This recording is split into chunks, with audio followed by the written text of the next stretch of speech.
چلتے جائیں چلتے جائیں۔ یہ کن کے وجود سے نکلی؟ حضرت آدم۔ اس کا معنی یہ ہے ہم سارے روحانی نہیں، جسمانی بیٹے حضرت آدم کے ہیں۔ ہم جسمانی بیٹے حضرت آدم کے ہیں۔ میں نے اس بات کو تھوڑی دیر بعد پھر ذکر کرنا ہے، یہ بنیاد ذہن میں رکھ لیں۔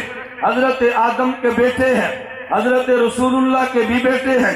بندہ کہے گا عجیب بات ہے، حضرت آدم کے بھی بیٹے، مصطفیٰ کے بھی بیٹے۔ میں نے کہا ان کے بیٹے جسمانی ہیں، ہمیں جو ایمان ملا حضرت آدم سے نہیں، ہمیں جو وجود ملا حضرت آدم سے ہے، اور جو ہمیں ایمان ملا یہ محمد الرسول اللہ سے ہے۔ اب ان کے بیٹے جسمانی ہیں، ان کے بیٹے روحانی ہیں۔ توجہ رکھنا، بلکہ میں اس سے پڑھ کے ایک بات کہنے لگوں۔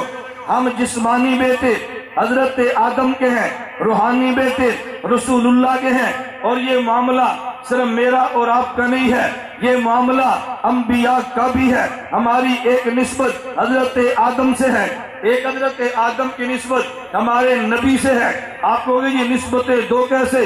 میں کہتا ہوں قرآن کریم میں ہے، خدا نے قرآن کریم میں ایک بات سمجھائی ہے۔ وَإِذْ أَخَذَ اللَّهُ مِيثَاقَ النَّبِيِّينَ لَمَا آتَيْتُكُم مِّن كِتَابٍ وَحِكْمَةٍ ثُمَّ جَاءَكُمْ رَسُولٌ مُصَدِّقٌ لِّمَا مَعَكُمْ لَتُؤْمِنُنَّ بِهِ۔ یہ خطاب مجھے اور آپ کو نہیں ہے، یہ خطاب انبیاء کو ہے۔ اللہ نے بتایا کہ تم سب نے میرے محمد پہ ایمان لانا ہے، اور ان سب نے حضور پہ ایمان لایا ہے، اللہ کے نبی کا کلمہ پڑھا ہے۔ حضرت آدم بھی ہمارے نبی پہ ایمان لائے ہیں، حضرت عیسیٰ بھی ہمارے نبی پہ ایمان لائے ہیں، اور ہم سب اللہ کے نبی پہ ایمان لائے ہیں۔